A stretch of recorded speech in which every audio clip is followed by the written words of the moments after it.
3월 첫 번째 주일에 예배당에 나와 예배드리는 여러분을 주님의 이름으로 환영합니다. 오늘은 예수님의 십자가의 길, 또 고난의 의미를 묵상하는 사순절 첫 번째 주일 아침입니다. 주님의 은총이 예수님처럼 어지러운 현실에서 고난의 삶을 살아가시는 여러분 모두에게 함께 하셔서 고난 가운데에서도 하나님의 풍성한 은혜를 체험하며 승리하시는 여러분 모두가 될 수 있기를 주님의 이름으로 축원합니다. 인생을 살아가면서 상처와 아픔과 고난이 없이 살아가는 사람은 없습니다.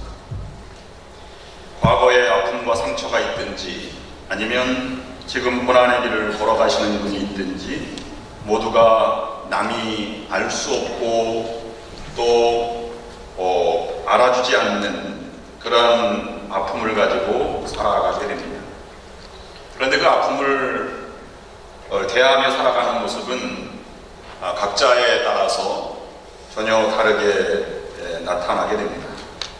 상처를 준 사람을 향해 복수와 또는 분노와 미움의 마음을 가지고 상대방을 해하려 하는 길을 선택하는 사람이 있는 반면에 다른 사람에게 복수를 하지는 않지만 그 분노로 인해서 스스로 자괴감과 절망을 느끼고 우울한 감정으로 죽음을 향해 가는 사람도 있습니다. 또한 둘 다 해야 하는 길을 선택하기도 합니다. 그러나 아픈 만큼 또 하나님을 더 의지하며 또 다른 아픈 사람들을 위해서 헌신하고 또 위로의 삶을 살아가는 고난의 길을 선택하는 사람도 있습니다. 모두가 사는 길을 선택한 사람입니다. 그런 삶을 살아갈 수 있는 사람은 먼저 그 본을 보이신 십자가의 주님을 묵상하기 전에는 그런 삶을 살기가 어려울 것입니다.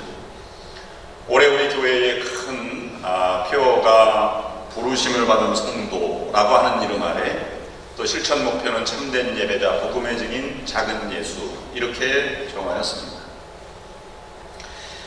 우리의 믿음이 생활로 또는 삶으로 표출될 때 우리는 적어도 그리스도의 십자가를 묵상하면서 작은 예수처럼 보여야 하지 않겠나 하는 생각을 해보게 됩니다.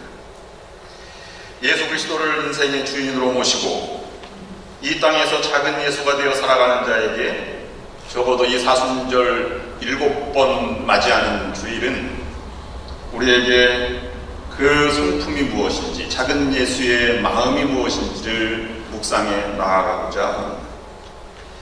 예수 그리스도께서 가장 극심한 고난의 현장에서 말씀하신 마지막 십자가의 말을 가상칠언이라고 합니다. 우리에게 가장 어렵고 힘들지만 실천해 나가야 하는 그런 모습이라고 묵상해 봅니다. 오늘은 그 첫 번째로 용서하는 삶입니다. 사순절 첫 번째 주일에 여러분에게 드리는 숙제, 과제는 용서입니다. 가장 위대한 용서는 나 같은 죄인까지도 살리시기 위해서 십자가에서 물과 피를 쏟으신 그리스도의 용서와 희생입니다. 우리는 그럼에도 불구하고 용서의 삶을 살기는커녕 마음의 부분을 또는 그것을 증오를 또는 미움을 가지고 살아가게 됩니다. 여러분 용서를 깊이 묵상하며 용서하며 살아가시는 여러분들이 되시기를 바랍니다. 예수 그리스도를 십자가에 못 박혀 죽게 한 것도 그 가까이 있던 사람들이었습니다. 예수님 당시 매년 3만 명 정도가 십자가에 처형을 받았다고 합니다. 주로 정치적인 죄수들인 로마 정부의 반역을 저지른 사람이라든지 아니면 극악한 흉악범들이 대부분이었을 것입니다. 그런데 성경은 전하기를 죄 없으신 하나님의 아들 예수 그리스도가 그 십자가에 못 박혀 돌아가셨다 이렇게 우리에게 선언하고 말씀하고 있습니다. 흠 하나 없는 어린 양 예수께서 달리신 것입니다. 왜 그렇게 하셨습니까? 인간을 구원하시기 위해서, 스스로는 도저히 씻을 수 없는 죄를 구속하시기 위해서 하나님께서는 독생자를 우리에게 보내주셨고 달려 돌아가시기까지 죄를 뒤집어 씌우시고 희생시키신 것입니다.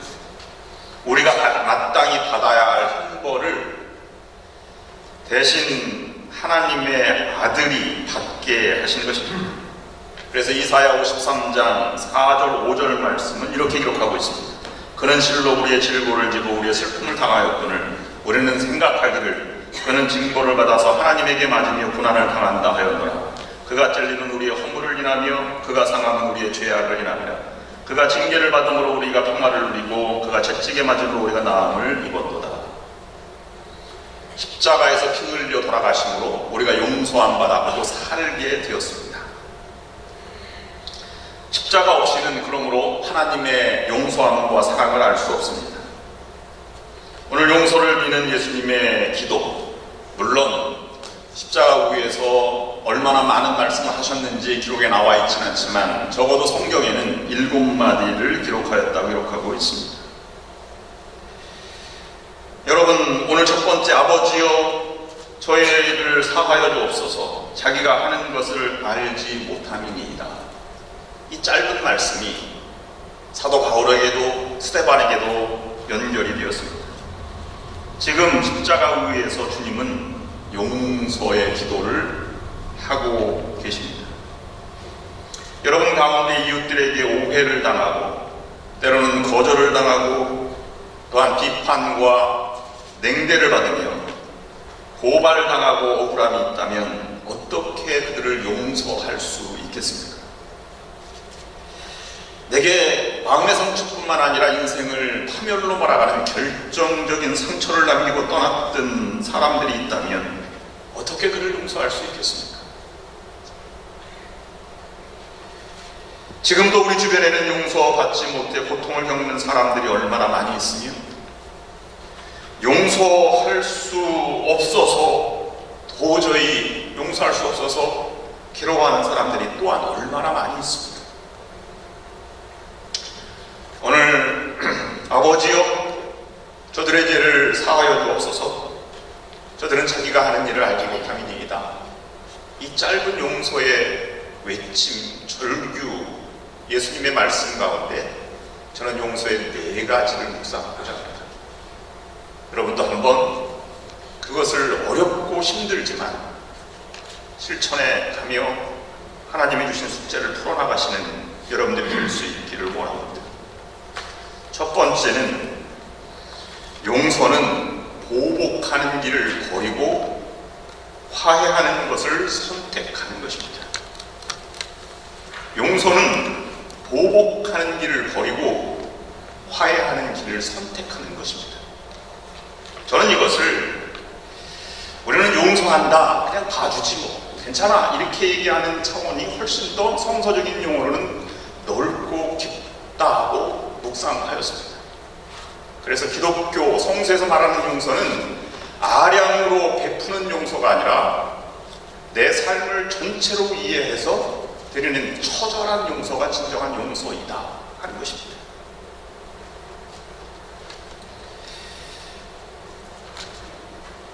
십자가 위에서 절규 중 용서를 외친 예수님의 외침 한마디, 아버지 저들의 죄를 사하여 주옵소서, 저들은 저들이 하는 일을 알지 못함이니이다라를 표면적으로 들으면 우리는 그저 예수님을 따르지 않고 예수님을 반대하는 자들을 향해서 그냥 외치는 말인 것 같습니다. 저들의 죄를 사하여 주옵소서. 그런데 우리가 십자가의 상황을 묵상하고 예수님의 심정을 이해한다면 다른 차원으로 들릴 수 있습니다. 그들은 지금까지 예수님에게 채찍을 가하고 침을 뱉고 조롱하고 멸시하던 사람들입니다. 아마 그 현장을 직접 우리가 볼 수 없지만 멜 깁슨의 The Passion of the Christ라고 하는 영화를 보면 감동스럽게 다가오죠. 처절함이 묻어나옵니다. 거기에서 외친 한마디, 저들의 죄를 사하여 주옵소서라고 한 멜 깁슨의 이 장면이 압권입니다. 그저 단순히 조롱만 했겠습니까? 창으로 찌른 자도 있고 죽음에까지 몰아가는 자들을 향해서 예수님은 처절하게 외쳤습니다. 저들의 죄를 사하여 주옵소서. 이건 악양으로 베푸는 정도를 뛰어넘는 것이지. 자기의 삶을 들여서 용서할 수 없는 것까지도 용서하고야 마는 처절한 용서가 바로 예수 그리스도의 용서의 절규입니다. 우리는 인지상정이라고 좋아하는 사람을 좋아하고 싫어하는 사람을 싫어하게 되어 있습니다. 죽이려고 달려드는 사람을 증오하는 것이 우리의 마음의 본래의 모습입니다. 우리가 아무 죄가 없음에도 불구하고 십자가의 못을 받고 죽이려 든다면 우리는 그를 저주할 것입니다. 아니면 복심에 불타기도 할 것입니다. 그러나 처절한 용서가 옆에 있는 사람의 감동을 불러일으켰습니다. 두 강도 중에 하나는 자기를 죽이려는 사람들을 용서해달라고 기도하시다니, 하나님의 아들이 아니라면 저렇게 할 수 없다라고 마음의 감동을 주었습니다. 그 당시 십자가 주변에 있던 사람들은 아마 유대인들이나 지도자들이나 일반 대중들 또는 로마 군병들, 유대인은 아니지만 폭력에 가담했든 아니면 함께 죄수로 십자가 달려 죽어야 했던 두 사람의 강도였을 것입니다. 보복하는 일을 버렸다라고 하는 것으로 많은 것이 아니라 예수 그리스도는 화해로 나아가는 길까지 우리에게 초청하고 계십니다. 처절한 만큼 그 용서의 행위는 화해까지 나아가야 하는 것입니다. 마태복음 5장 23절, 24절 말씀에 산상수훈 이후에 이렇게 말씀하고 있습니다. 그러므로 예물을 제단에 드리다가 거기에서 내 형제에게 원망 들을 만한 일이 있는 줄 생각나거든 예물을 제단 앞에 두고 먼저 가서 형제와 화목하고 그 후에 와서 예물을 드리라. 화해부터 먼저 하라고 하는 것이죠. 이 화해라고 쓰여진 헬라어의 단어는 지우다 또는 제거하다 또는 풀다. 그래서 채권자가 돈을 갚아야 할 채무자를 화해하고 같이 지낸다라고 하는 의미로 쓰인 단어입니다. 그러면 성서적인 용어로 용서는 고통을 잊어버려 버리는 것이 아닙니다.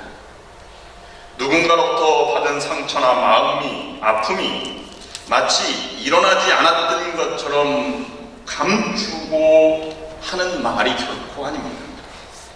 나에게 고통을 준 사람에게 벌 주는 것을 포기하는 것입니다. 나에게 이와 같은 고통을 준 사람이라면 반드시 이에 상응하는 벌을 받아야 하지만 그 길을 버리고 손을 내밀고 용서하고 화해하는 것입니다. 사랑의 원자탄을 쓴 손양원 목사님의 일기장에는 그의 아들을 죽인 공산당원을 양아들로 삼아서 집에 살고 있는데 그의 양아들로 삼은 아들이 자는 모습을 보면 손양원 목사님이 일기에 이렇게 썼습니다. 부엌 칼을 들고 와서 저를 찔러 죽여도 시원치 않을 것들. 그러나 하나님이 원수를 사랑하시니 그것을 지킬 수밖에 없다라고 표현하고 있습니다. 2차 대전 직후 유럽 어느 병원에 있었던 일입니다. 우리나라가 일본을 증오하듯이 프랑스인이 독일을 증오하며 살아갑니다. 프랑스 기관차에 화부로 있던 한 사람이 병실에 입원하게 되었는데 마침 그 병실에는 독일인이 입원하고 있었습니다. 근본적으로 맞지 않는 두 사람이었습니다. 독일인이 친절하게 접근하려고 해도 전혀 틈을 주지 않고 미운 감정을 드러내는 프랑스인이 있었습니다. 왜냐하면 전쟁에서 아들을 잃었기 때문입니다. 독일인이 기회를 보고 마음을 안정한 다음에 후에 그에게 이렇게 물었습니다. 그 아들이 왜 아들이었습니까? 아니요, 두 아들이 남아있습니다. 그러자 독일인은 떨리는 목소리로 이렇게 얘기했습니다. 그래도 당신에겐 아들 둘이나 남았구려. 내 아들은 모두 전쟁에서 죽었소. 내겐 자식이라고 한 사람도 없단 말입니다. 그 말을 들은 프랑스인하고는 마음이 조금은 용서가 되었어요. 그때 그때서야 깨달은 바가 있어서 듣고 보니 참 당신이 안 되었구려. 지금까지 내가 한 행동을 용서해 주시고 이렇게 얘기했습니다. 이것으로 끝난 것이 용서가 아니었습니다. 화해는 행함이 구체적으로 드러나는 것입니다. 얼마 후 프랑스인이 수술하다가 피가 너무 모자라서 수혈을 받게 되었는데 급하게 수혈한 사람 때문에 살아나게 되었습니다. 그 수혈을 한 사람이 독일인 같은 병실에 있던 사람이었습니다. 옛적에 우리가 잘할 때는 형제끼리 화목해라, 싸우지 말아라, 화해하라 이렇게 말합니다. 우리는 고린도전서 5장 17절 말씀, 그런즉 누구든지 그리스도 안에 있으면 새로운 피조물이라 이전 것은 지나갔으되 보라 새 것이 되었도다. 우리가 날마다 묵상합니다. 근데 고린도 후서 5장에 나와 있는 말씀의 핵심은 새로운 피조물이 아니라 새로운 피조물로 행하는 행위가 무엇인지 그 다음 절에 나와 있습니다. 그것은 너희는 화목하라 하는 것입니다. 우리는 그것이 부담되기 때문에 그냥 새로운 피조물만 늘 강조하죠. 적대감과 분노가 있는 사람, 반목 질시하는 사람, 화목할 줄 모르는 사람은 새 사람이 아니라는 뜻이 되는 것입니다. 화목이라고 하는 말은 정답게 지내는 것이지요. 화해라고 하는 말은 정답게까지는 아니지만 서로 다툼을 그치고 이해하며 지내는 것입니다. 새 번역에는 화해라고 번역했지만 화목, 개정에는 그렇게 번역하고 있습니다. 두 번째, 용서는 용서받을 자격이 없는 사람을 용서하는 것이 진정한 용서입니다. 용서받을 수 없는 사람을 용서하는 것은 참으로 어려운 일입니다. 용서할 수 있는 것을 용서하는 것을 값싼 용서라 라고 말한다면, 용서할 수 없는 사람을 용서하는 것은 자신의 희생으로 이루는 거룩한 열매가 용서라고 하는 것입니다. 우리가 용서받을 자격이 없는 사람도 용서해야 하는가 라는 것을 생각해 볼 문제가 있습니다. 정말 내 삶을 이렇게 짓밟고 무너뜨렸는데 어떻게 용서할 수 있겠습니까? 예수님은 예수님이니까 그렇게 하실 수 있을지 몰라도 저는 절대로 그렇게 할 수 없습니다.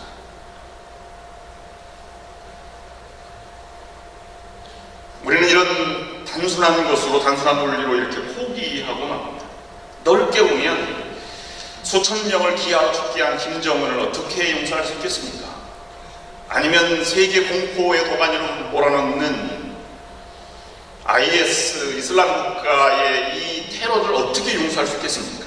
넓게 보면 와닿지 않습니다. 그러나 나의 인생과 나의 가정을 파괴시킨 자를 어떻게 용서할 수 있는가? 이것은 참으로 어려운 일입니다. 여러분, 김구남 사건이라고 기억하십니까? 1991년 1월 30일 날 당시 30살의 여자가 9살 때 폭행을 당한 것을 일생을 살아가면서 극복하지 못했어요. 그래서 54살 된 20년이 훨씬 지난 다음에 그를 찾아가서 복수하고 살해한 사건입니다. 자신을 평생 파멸로 몰아넣은 사람을 용서할 수 없는 것이지. 여러분 가슴에 손을 대고 한번 질문해 보시길 바랍니다. 나도 용서할 수 있는가? 복수의 길을 선택할 것인가? 상처가 생각만 해도 치가 떨리는데 어떻게 용서라고 하는 말을 내가 뱉을 수 있는가 하는 것입니다.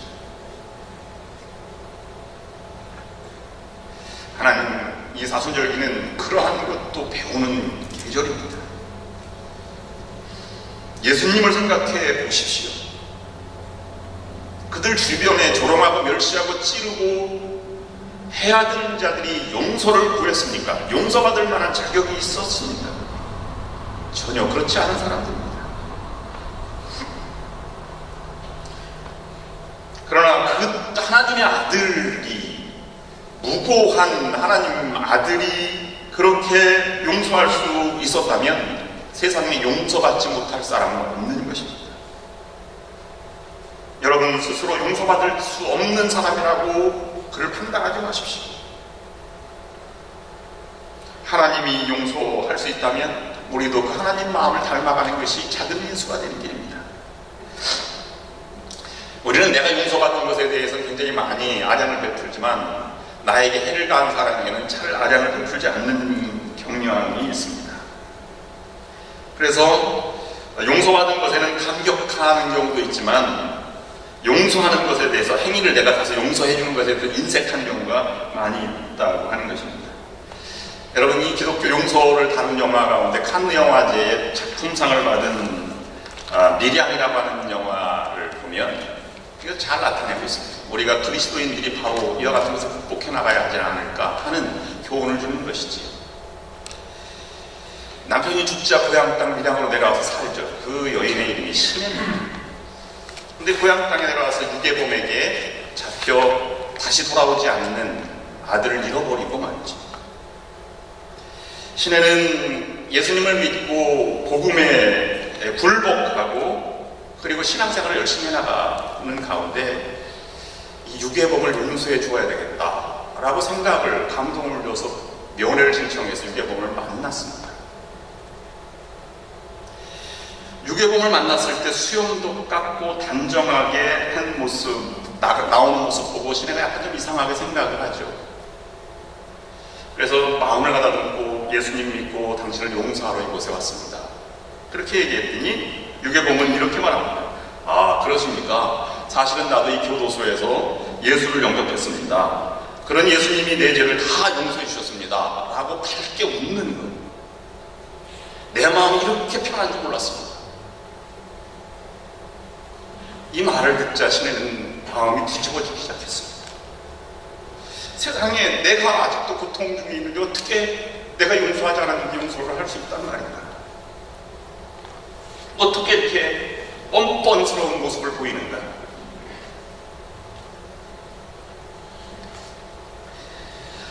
예수 믿는다는 게 참 편리하구나 이런 생각을 갖는 경우도 많이 있습니다. 나는 죄를 용서받았으니까 아무것도 아니다. 그리고 싱글벙글 웃고 행복해 보이는 게 과연 우리의 모습이 아닐까 하는 생각도 해보게 됩니다. 제가 가운데서 목회하다가 한 청년이 신앙생활을 들어왔어요. 근데 주기도문을 암송하는데 주기도문에 이런 부분을 빼고 암송하는 것입니다.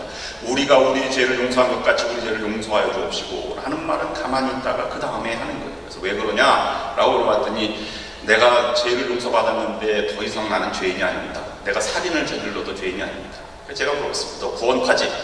그랬더니 거기서 교육을 받았습니다. 이렇게 얘기합니다. 적어도 말이죠. 우리가 용서받았다고 하면 어머니의 마음을, 신의 마음을 우리가 헤아려 본 것이 먼저가 아닙니까? 한 어머니의 갈기갈기 찢어진, 자신 때문에 찢어진 가슴 밖의 인생을 그래도 자기도 조금은 괴로워해야 되지 않겠습니까?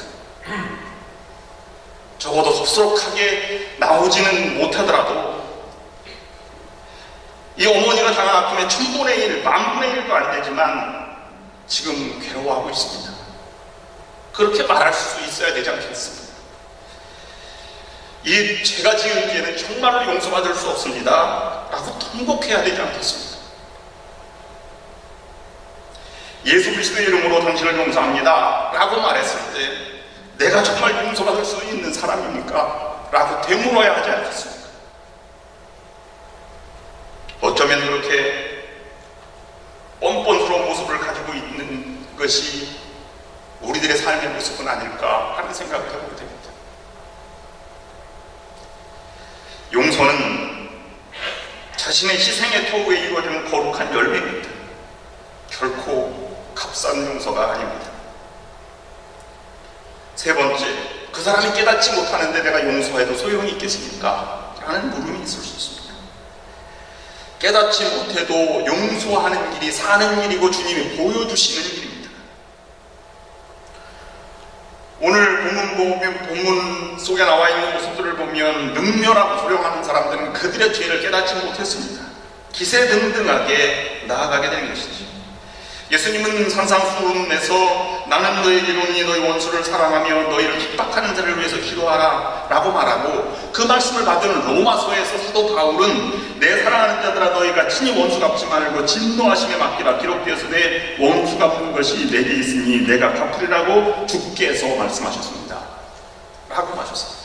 그러므로 용서는 힘들어도 선언입니다. 마지막 네 번째는 하나님께 맡기는 것이 용서입니다. 용서해도 그 사람이 깨닫지 못한다면 하나님의 용서를 받을 수 있는가? 깨닫지 못하는데 하나님의 용서를 받을 수 있겠는가 하는 것입니다. 그러나 그 이후도 하나님께 맡길 수 있어야 용서할 수 있습니다. 예수님 주변에서 조롱했던 사람들, 아니면 그를 핍박했던 사람들, 못을 박았던 사람들, 이렇게 외친 사람들, 바라바를 놓아주라, 예수를 십자가에 라고 외쳤던 사람들이 나중에 돌아왔을까요? 안 돌아왔을까요? 물론 나중에 그들은 돌아온 자들도 있었습니다.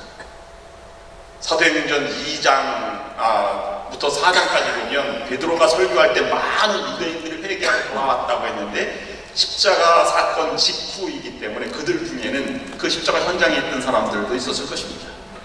또는 마태복음 27장에 보면 그 현장에 사형 집행관으로 있던 사람이, 예수를 믿은 사람이 있었습니다. 백부장이 바로 그 사람이었습니다. 이는 진실로 하나님의 아들이었다 라고 고백한 장면입니다.